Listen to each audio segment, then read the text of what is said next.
Mi hermana empujó a mi abuela por la herencia y luego me culpó a mí. Mi abuela Ofelia se cayó por las escaleras hace 2 semanas. Se rompió la cadera y la muñeca.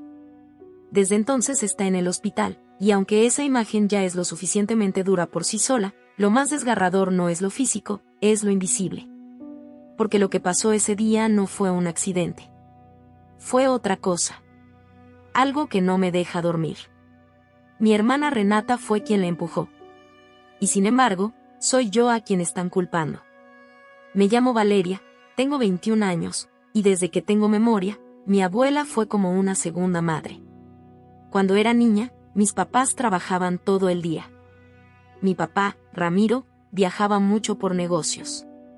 Mi mamá, Miriam, tenía horarios eternos en una firma financiera. Así que la que me criaba en el día a día era ella. Ofelia me recogía del colegio, me preparaba la merienda, me ayudaba con la tarea. Me leía cuentos sentada en su sillón preferido, con un mantón de lana en las piernas y olor a canela en el aire. Su casa era mi refugio. Pero un día, cuando tenía unos 8 años, simplemente desapareció de mi vida. Ya no íbamos a su casa. Ya no la veía los fines de semana. Cuando preguntaba por ella, mis padres decían cosas vagas, que estaba ocupada, que se había ido de viaje, que necesitaba espacio. Hasta que un día, mi mamá me lo dijo sin rodeos: tu abuela ya no quiere ser abuela. Yo no entendía nada. Me rompió. Pensé que había hecho algo mal. Me culpé. Recordaba con nitidez un día en que le manché un libro antiguo con jugo de uva.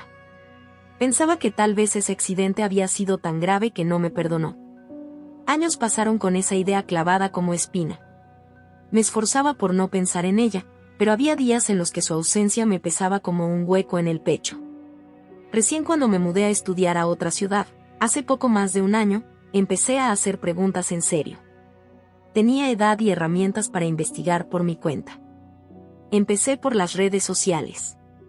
Busqué su nombre, hasta que di con una cuenta vieja, sin fotos nuevas, pero activa. Le escribí. Tardó en responderme. Pero una semana después, estábamos frente a frente, llorando como si el tiempo se hubiera detenido.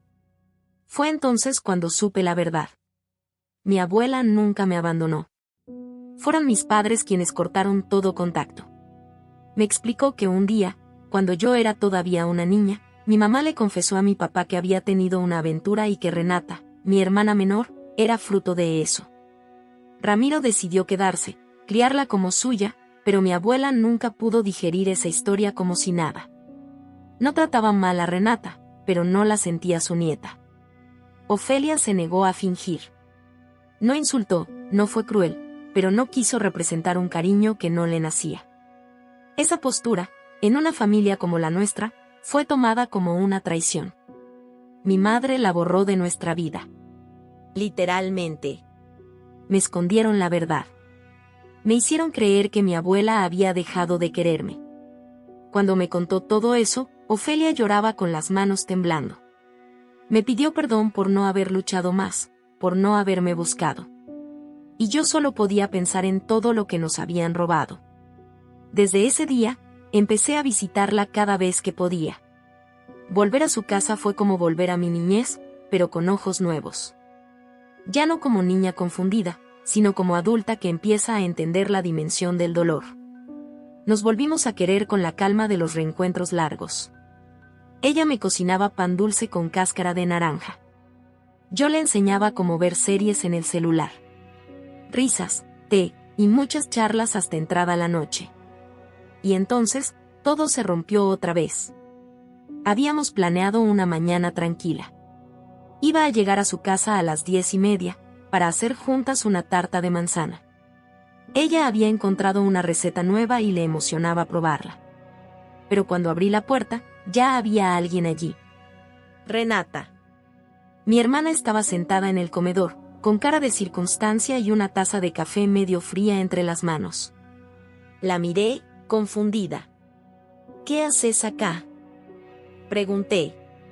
Ella me respondió con algo vago, un murmullo sobre querer reparar las cosas con la abuela. Raro. Rarísimo. Renata nunca tuvo relación con Ofelia. Incluso se burlaba cuando me veía emocionada por ir a visitarla. Ofelia me abrazó, pero su sonrisa tenía una incomodidad que me taladró el estómago. Quise dejar pasar la tensión. Pensé, ingenuamente, que quizá Renata quería cambiar. Pero no encajaba. Nos fuimos a la cocina. Yo empecé a preparar la masa. Harina, manteca, azúcar. Ofelia dijo que necesitaba bajar unas cosas del cuarto de huéspedes, en la planta alta. Le pidió a Renata si podía ayudarla. Asentí con la cabeza sin mirar. Me quedé sola en la cocina. No pasó mucho tiempo. 3 minutos. Tal vez 5. Lo siguiente que escuché fue un estruendo. Un golpe seco. Y luego, un grito desgarrador. Corrí hacia las escaleras. Ahí estaba mi abuela, tendida en el suelo, con el cuerpo en una posición antinatural y una expresión de dolor absoluto. Me quedé paralizada. Renata, en la mitad de las escaleras, estaba pálida. Llorando. Murmurando algo entre dientes. No quise, no fue mi intención, repetía. Yo no decía nada. El aire me dolía en la garganta. La escena era tan surreal que apenas entendía lo que estaba viendo. Pero bastó con que Renata levantara la vista, notara que yo la había escuchado, y su cara cambió.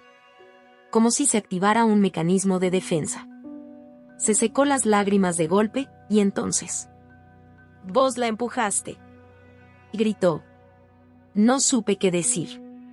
Estaba helada. Yo ni siquiera había subido. Me había quedado amasando la tarta.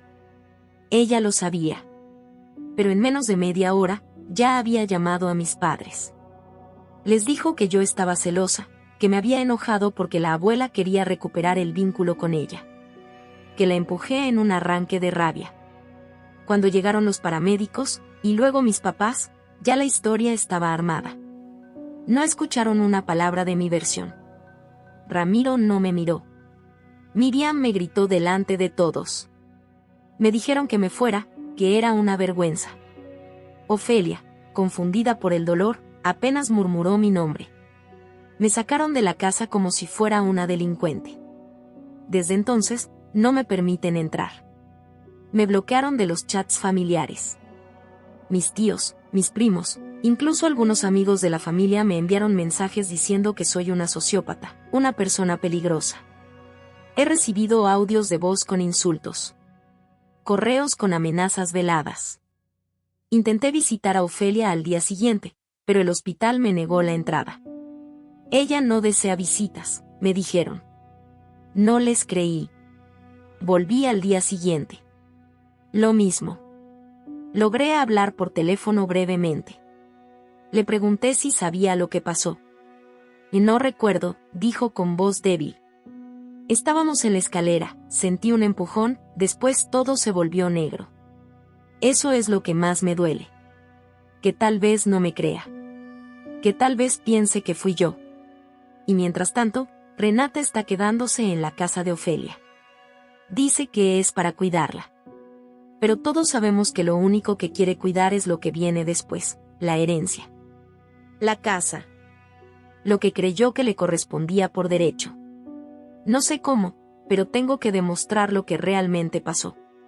Porque si no lo hago, voy a perder no solo a mi abuela, sino también mi nombre, mi historia y todo lo que fui. Volví a la casa de mi abuela unos días después. No a entrar, porque ya no me atrevería a usar mi llave con Renata ahí dentro, sino a caminar por el vecindario. A observar. A buscar algún cabo suelto. Llevaba el alma desgarrada, sí, pero también un fuego nuevo dentro del pecho, la necesidad urgente de defender mi verdad. Toqué un par de puertas. La mayoría de los vecinos me recordaban.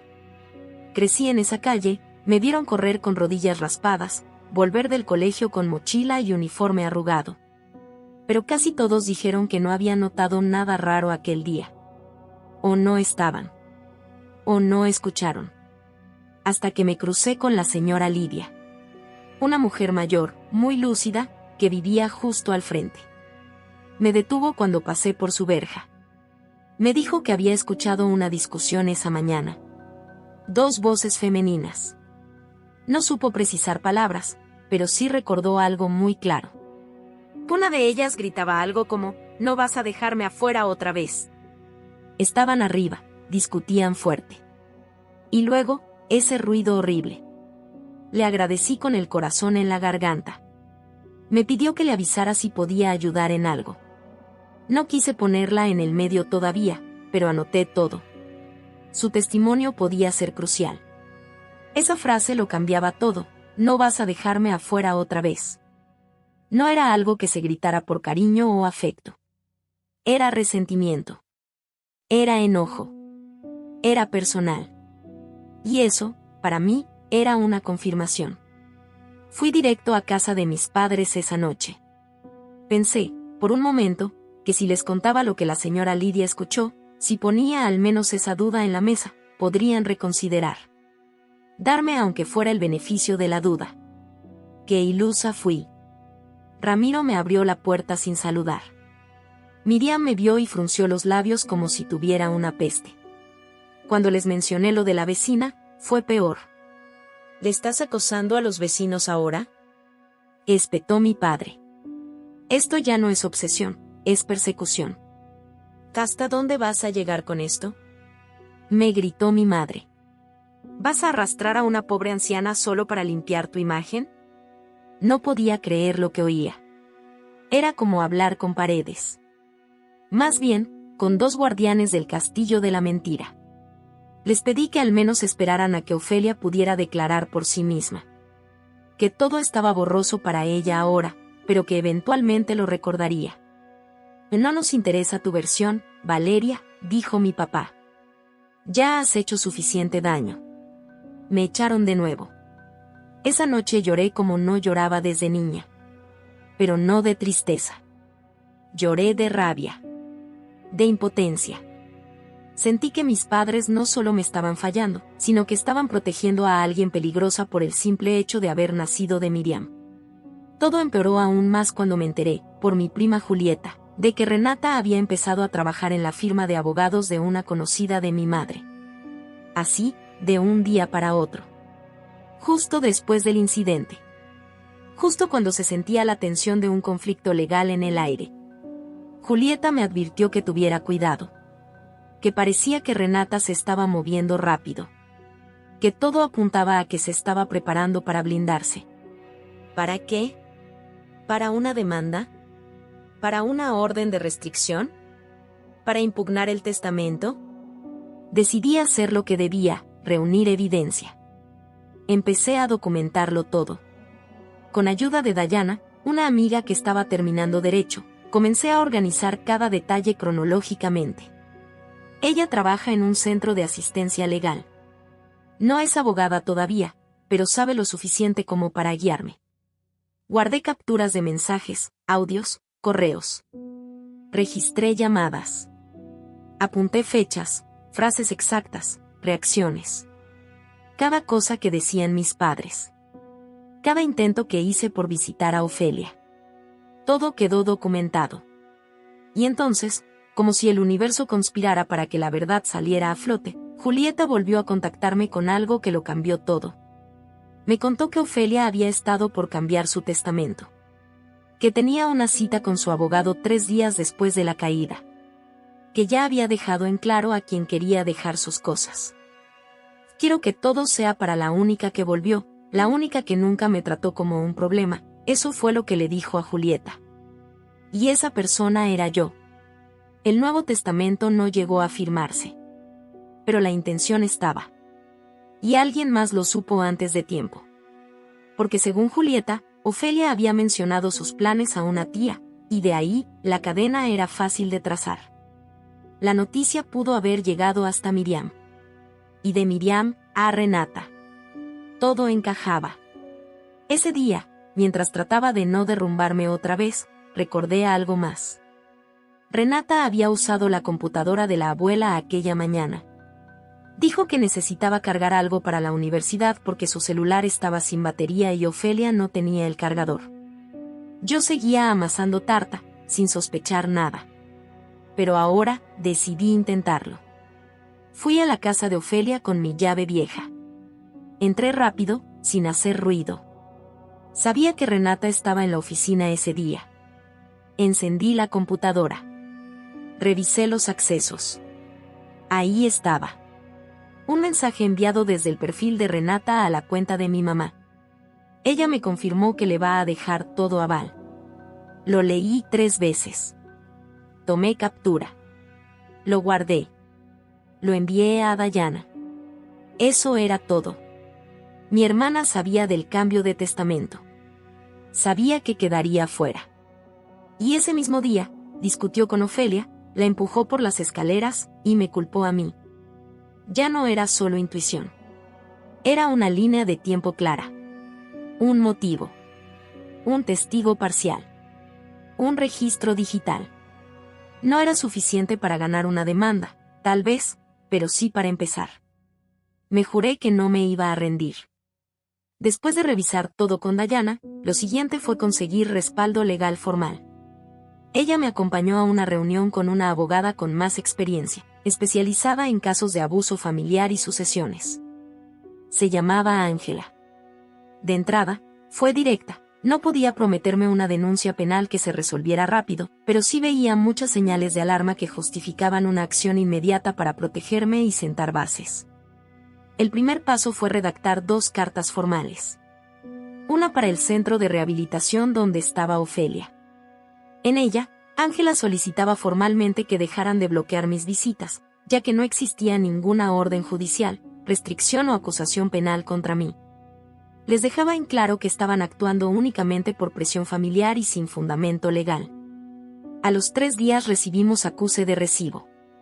La segunda carta fue mucho más directa, una orden de cese y desistimiento dirigida a mis padres. Se enviaba por correo certificado y dejaba constancia legal de que debían dejar de difundir acusaciones falsas sobre mí, especialmente la idea de que yo había atacado a Ofelia. En otras palabras, si seguían esparciendo esa mentira, podrían ser demandados por difamación. Lo que no esperaba era lo que sucedió apenas 48 horas después. El abogado con el que Ofelia iba a reunirse para modificar el testamento, la cita que no llegó a realizarse por la caída, me llamó. Había conseguido mi número a través de Julieta. Me pidió que lo escuchara antes de decirle nada. Y lo hice. Ofelia, según él, había sido muy clara. No solo quería quitar a mis padres de la parte que les correspondía del testamento, sino que también pensaba dejarme como su única apoderada médica y legal. Quería que su herencia pasara a alguien que la cuidara, no que la viera como un cajero automático en espera de vaciarse. Tu abuela te quería a ti desde siempre, me dijo el abogado. Y ahora que se estaban reconciliando, me pidió que dejara constancia de que era a ti a quien quería dejar todo. Lamentablemente, no llegó a firmar nada. Ese fue el punto de quiebre. Tomé el teléfono y llamé a mis padres. No esperaba que me creyeran, pero necesitaba confrontarlos. Grabé toda la conversación. Les dije que ya sabía lo del testamento. Que Ofelia quería hacer ese cambio. Que no lo había firmado, sí, pero que su intención era clara. Que todo lo que estaban diciendo sobre mí era falso, y que yo iba a defenderme. Estás usando a una anciana para manipularla, dijo mi madre. ¿Hasta dónde vas a llegar? ¿Te plantaste en su vida solo por dinero? Escupió mi padre. Eres repugnante. Les recordé que Renata jamás tuvo una relación real con Ofelia. Que su repentina aparición coincidía sospechosamente con el rumor del testamento. Y ahí ocurrió lo inesperado. La voz de Renata irrumpió en la llamada. No me había dado cuenta de que estaba ahí, en altavoz. Solo fue un accidente. Yo no planeaba empujarla. El silencio fue absoluto. Durante 2 segundos, nadie dijo nada. Renata, no debiste decir eso, susurró mi padre, como si aún pudiera corregirse. Mi madre intentó taparlo. Valeria, si sabes lo que es bueno para ti, no lo menciones. Pero yo ya tenía todo grabado. No dijo la frase exacta, empujé a la abuela por las escaleras, pero su confesión era evidente. Y eso era más de lo que jamás habíamos tenido hasta ese momento. Mi abogada escuchó el audio con atención y me dijo que, aunque no era una admisión contundente, sí servía como evidencia circunstancial. Sumado al testimonio de la vecina, al mensaje desde la cuenta de Ofelia, al motivo por el testamento, y a la línea de tiempo, ya no era simplemente mi palabra contra la de Renata. Era su palabra contra la suya. En paralelo, mi abuela seguía en rehabilitación. Me moría por hablar con ella, pero no quería forzarla. Temía que si insistía, alguien volviera a impedir el acceso. Sin embargo, algo cambió de pronto. Una enfermera del centro me llamó una mañana, en voz baja. Tu abuela preguntó por ti, Valeria. Dice que quiere hablar contigo. Sola. Casi no podía creerlo. Era la primera vez desde su caída que pedía verme de manera directa. Coordiné con la abogada y llevé una copia de la carta que ya habíamos entregado para evitar cualquier bloqueo. Cuando crucé esa puerta, la vi. Pálida, con la pierna aún inmovilizada, la muñeca vendada, pero los ojos, vivos. Llenos de una mezcla de tristeza y determinación. «Hola, mi niña», me dijo con voz suave, y sentí como el corazón se me salía del pecho. Me acerqué, la abracé con cuidado. Estuvimos en silencio por un rato. Y luego, con todo el dolor del mundo, Ofelia me contó la verdad. Que ese día Renata llegó sin aviso. Que parecía alterada. Que le dijo que no era su culpa haber nacido de una traición, pero que igual merecía su lugar. Que sabía que le estaban dejando fuera de todo. Que lo había escuchado. Que alguien se lo dijo. Ofelia intentó calmarla. Le dijo que aún no la conocía bien. Que sí, había considerado cambiar el testamento, pero que eso no tenía que ver con odio, sino con agradecimiento. Que quería asegurarse de que todo lo que había construido en su vida terminara en manos de quien verdaderamente se preocupaba por ella. Y Renata se puso agresiva. Y no me dijo exactamente qué le gritó en el último momento, me explicó Ofelia.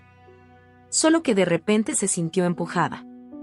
Sintió el vértigo, el desequilibrio. Y luego, el dolor. Y todo se volvió negro. Lloré. Ella también. Pero ya no eran lágrimas de desesperación. Eran lágrimas de certeza.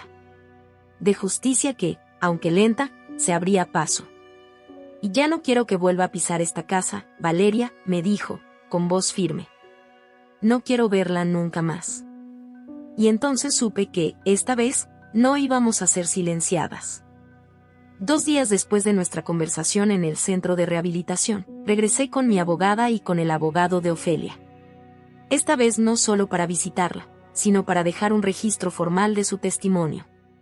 La idea no era presionarla, sino garantizar que su versión de los hechos quedara legalmente documentada y protegida. Ofelia estaba nerviosa, pero decidida. Relató punto por punto lo que había sucedido aquella mañana. Cómo Renata se presentó sin previo aviso. Cómo parecía saber sobre el cambio de testamento antes de que sucediera. Cómo se mostró insistente, incluso agresiva, cuando le habló de recibir lo que le correspondía. No me empujó jugando, dijo con la mirada fija. No fue un tropiezo. Me empujó con ambas manos. Yo lo sentí. Como si de verdad creyera que eso podía cambiar algo. El abogado dejó constancia escrita de todo y grabó el testimonio. Salimos de ahí con una copia firmada y el permiso explícito de Ofelia para usarlo como respaldo en lo que hiciera falta. Fue el último paso que necesitábamos antes de actuar. Ángela, mi abogada, preparó una denuncia formal. Se presentó directamente ante la unidad especializada en violencia hacia adultos mayores. Incluía los siguientes elementos: el testimonio de la vecina, el audio de la confesión parcial de Renata, el mensaje enviado desde la computadora de Ofelia, la línea de tiempo que coincidía con la cita cancelada para modificar el testamento, y ahora, el testimonio claro de la víctima. No tuvimos que esperar demasiado. 5 días después, mientras ayudaba a Ofelia a organizar sus medicamentos y planificar sus visitas de rehabilitación, recibí la llamada. Valeria, soy el oficial Gómez. Su hermana Renata acaba de ser arrestada. Los cargos son tentativa de homicidio, agresión agravada contra una persona mayor y falsedad ante personal médico. Fue trasladada a la comisaría del Distrito 7. No supe qué sentir. No salté de alegría. No grité. Solo cerré los ojos y sentí un alivio frío, profundo, que me recorrió el cuerpo como agua. Ofelia me miró, esperando que le explicara. La arrestaron, le dije. ¿Por mí? Asentí. Ella soltó un suspiro larguísimo, como si estuviera reteniendo el aliento desde el día del accidente. Luego asintió, bajó la cabeza y dijo: que enfrente lo que hizo. Después vinieron días extraños.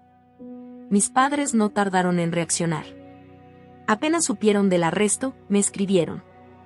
Primero, mi papá me llamó. Hola, Valeria. ¿Cómo está la abuela? Preguntó, como si nada hubiese pasado.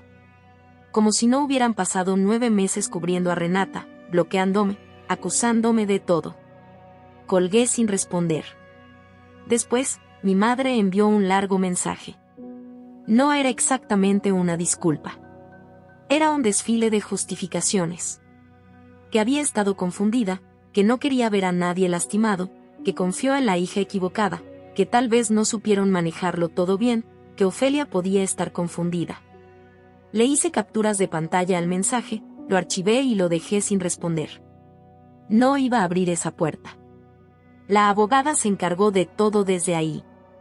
Aseguró una orden de restricción en nombre de Ofelia, no solo contra Renata, sino también contra cualquier intento de contacto por parte de mis padres.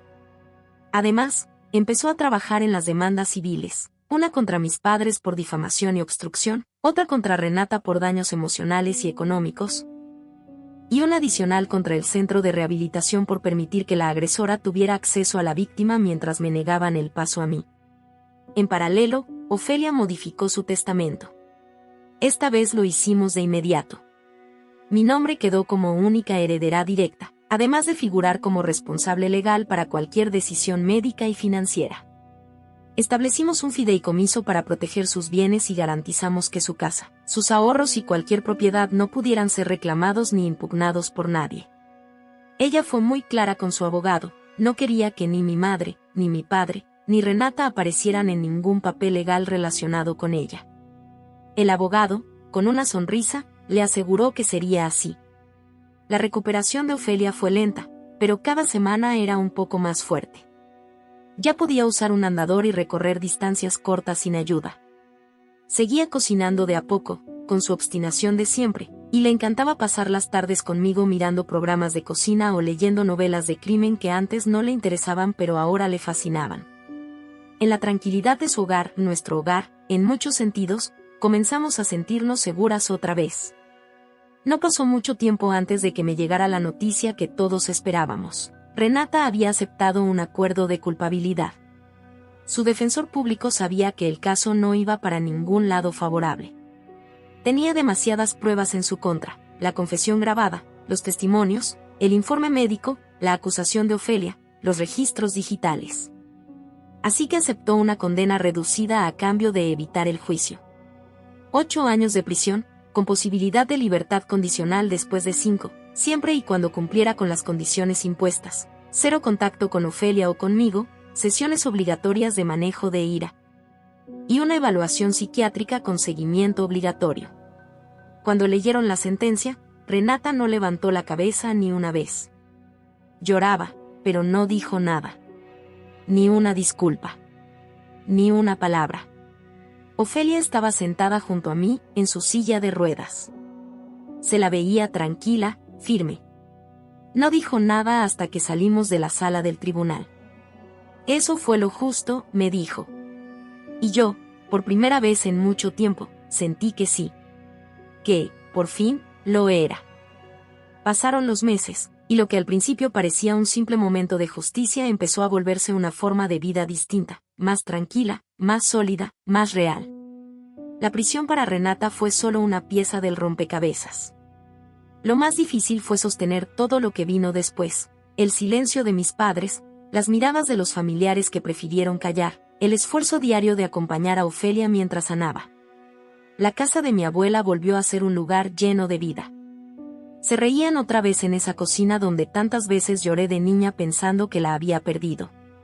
Ahora, yo llevaba las bolsas del mercado, colgaba su ropa en el patio, la ayudaba a bajar las escaleras con una dulzura que nacía del respeto, no del miedo. La abogada, entretanto, siguió trabajando. Las demandas civiles avanzaron con lentitud, como todo lo que depende de tribunales y papeleos. Pero la espera valió la pena. El primero en caer fue el centro de rehabilitación. Tras varias instancias de mediación, aceptaron un acuerdo económico que nadie vio venir. Casi $100,000 por haberme negado el acceso a mi abuela sin ninguna base legal, y por haberle permitido a su agresora estar a su lado durante los primeros días después de la caída. El dinero no borra lo ocurrido, pero sí dejó claro que las negligencias también tienen consecuencias. Luego vinieron mis padres. La demanda por difamación y por complicidad en la ocultación de lo que había hecho Renata les costó más de $16,000 en multas y acuerdos. No sé si ese dinero lo pagaron de sus ahorros o si vendieron algo. No me interesa. Fue lo justo. Renata, por su parte, tuvo que responder por la denuncia civil además de su condena penal.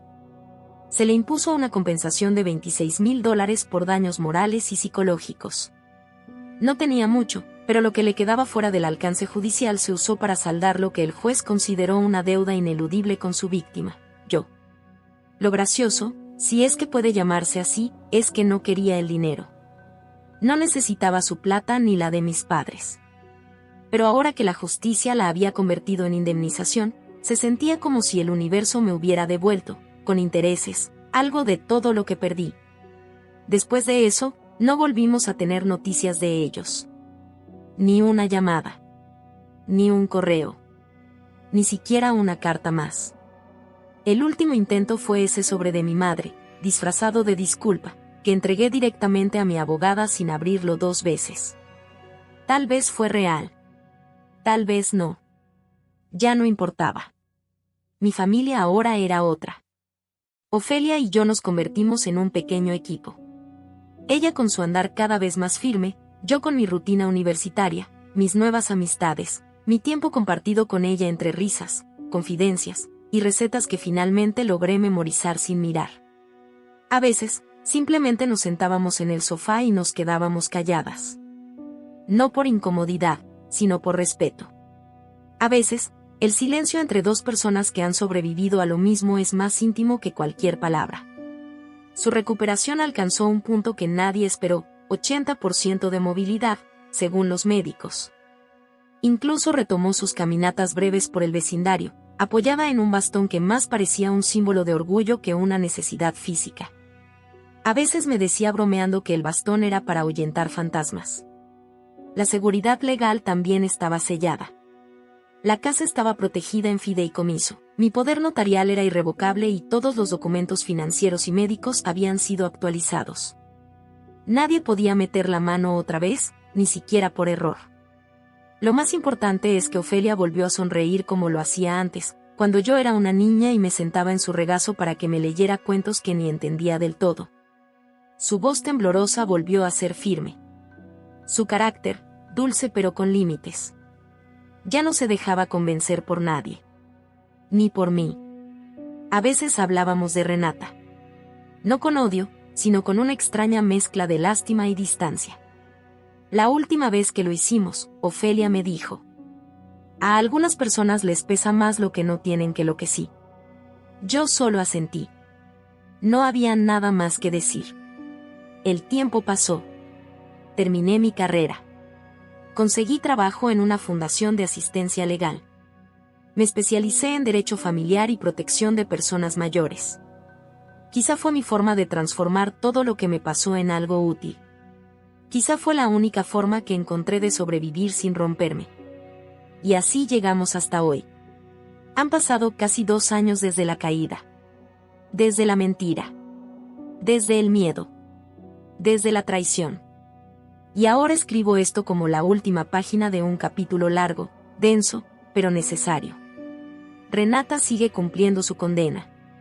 Mis padres, por lo que supe, vendieron su casa y se mudaron a otro estado. Algunos familiares me escribieron en secreto para decirme que me apoyaban en silencio desde el principio. Les respondí agradecida, pero sin abrir ninguna puerta. La vida sigue, pero con otros nombres, otras reglas, otras certezas. Mi abuela está bien. Yo estoy bien. Y eso, al final, es todo lo que importa. Gracias por leerme. No olvides dejar tu opinión en los comentarios, dejar tu like y compartir este video.